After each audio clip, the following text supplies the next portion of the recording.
Ei, olha para mim. Dá só um retorno bonito aqui. Primeira linha de interpretação. Ele veio para os judeus. Metade acredita, a outra metade não.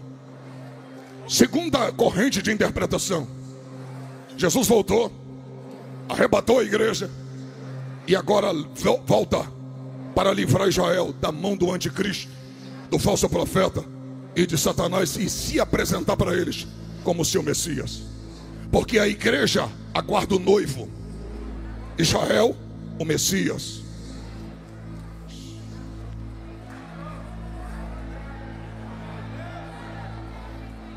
E agora ele vai chegar com força máxima.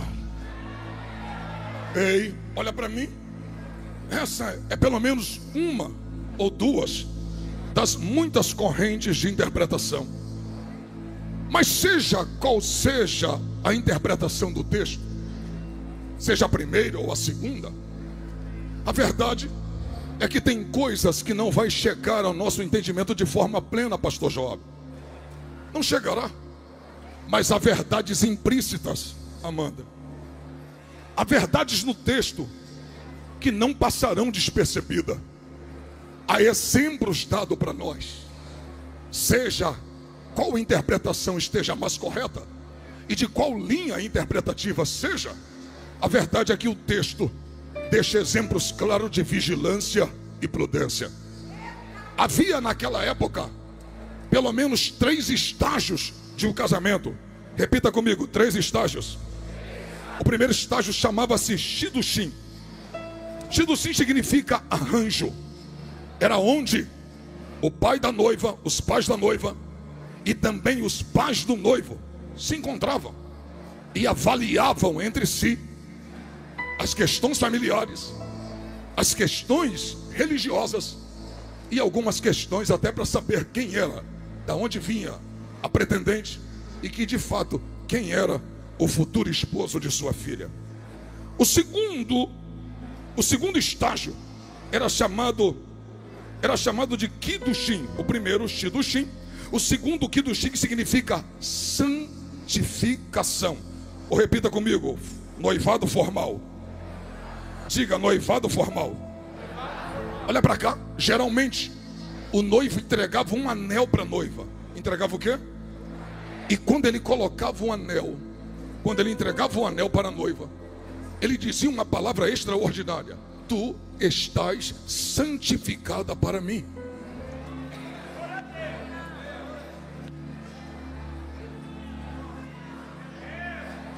Porque o noivo não queria uma mulher prostituta. O noivo desejava uma mulher santificada para ele.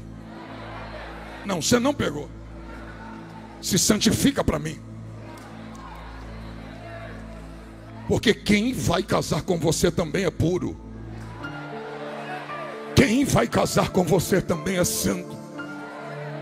E eu quero uma noiva da mesma essência. Santifica-se para mim. Era tão importante o noivado naquela época que só a morte poderia separar o casal. Já estava praticamente formalizado a união. A terceira fase chamava-se Nissuim. Repita comigo, Nissuim, que quer dizer elevação ou casamento de forma plena. Olha para mim, era onde a noiva entrava na chupa, que quer dizer tenda nupcial. Havia um contrato de casamento e as 7 bênçãos eram proferidas naquele momento. Após isso, uma vez consumido, eles poderiam manter as suas relações sexuais. Olha para cá. Ele levava ela para sua casa no final e dizia: agora você é minha e eu sou seu. O texto em si, olha para mim. O texto em si, como eu acabei de dizer, não fala da esposa. A esposa, por uma razão, está oculta, mas fala das convidadas. Que o noivo, após casar, o esposo, após casar, sai da sua casa para buscar os convidados que estão em cortejo para encontrá-lo. O texto não fala de uma esposa, mas fala de 10 virgens. Repita comigo, 10 virgens. Sabe por quê? Todas eram puras. Todas tinham lâmpadas nas mãos. Havia em cada lamparina um pavio. E dentro de cada lamparina, azeite. E dentro de cada lamparina havia um pavio. Se acendia. Sabe por quê? Porque dentro do contexto, por alguma razão, a festa vai ser comemorada na mais alta hora do dia.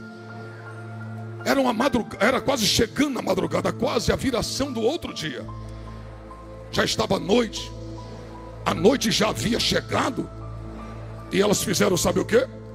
Pegaram as suas lamparinas, encheram de azeite e disse: vamos ao encontro do noivo. Olha para mim, mas uma coisa me chama a atenção. Elas vão ao encontro do noivo e pelo menos 5 delas tomam uma decisão: eu quero conhecer o noivo, eu quero estar na casa dele, eu quero se encontrar com ele. Inclusive eu estou agora clareando o caminho, porque eu quero saber o caminho que eu vou trilhar para se encontrar com o noivo. Mas eu vou tomar uma decisão: eu não levarei azeite de reserva. A decisão é minha.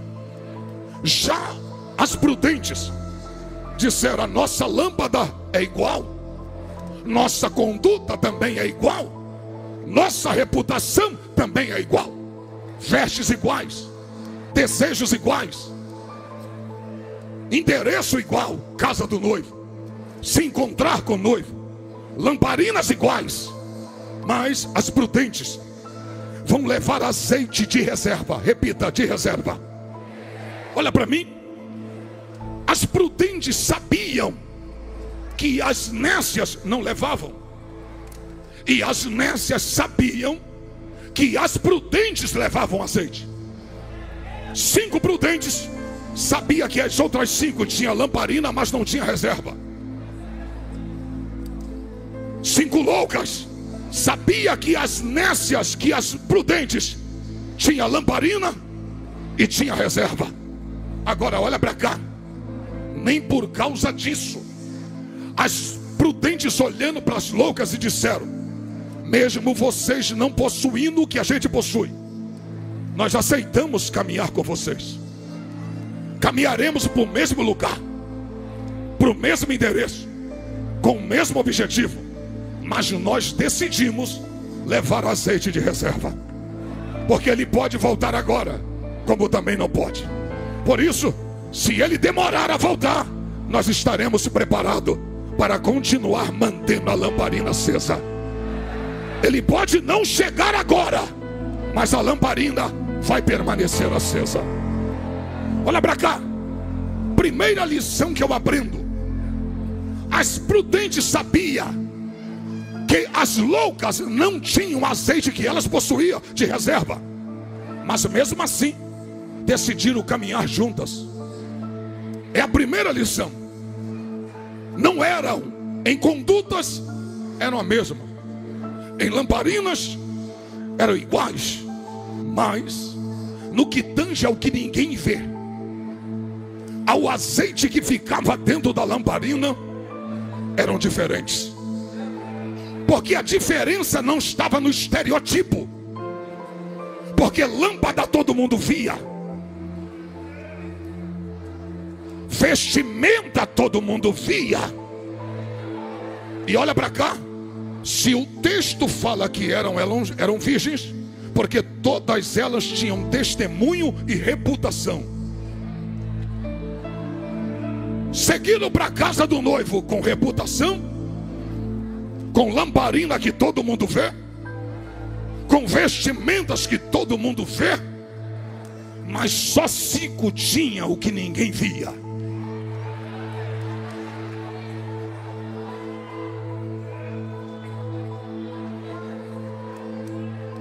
Eu vou entrar, eu falei que eu ia entregar o que Deus mandou. Tem gente e está igual às virgens prudentes.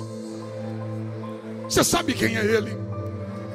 Você sabe a vida que ele leva? Você sabe a vida que ela leva no evangelho?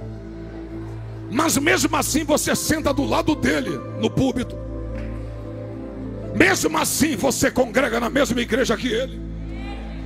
Mesmo assim você sobe no mesmo altar que ele ou ela. Porque o jeito que ela anda dá até para mim andar junto. Porque se você observar no texto, o texto aceita convivência.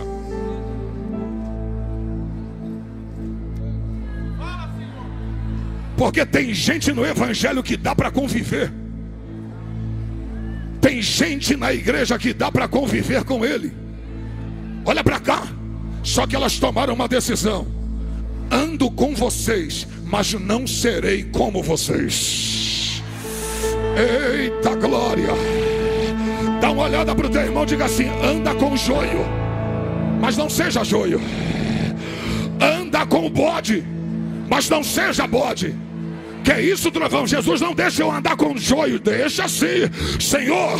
Enquanto nós dormíamos, o inimigo veio e semeou o joio durante a nossa sonolência. Quer que a gente arranque ele? Não. Deixa que ambos cresçam juntos. Mas na hora da colheita, o especialista vai separar o falso do verdadeiro, o joio do trigo.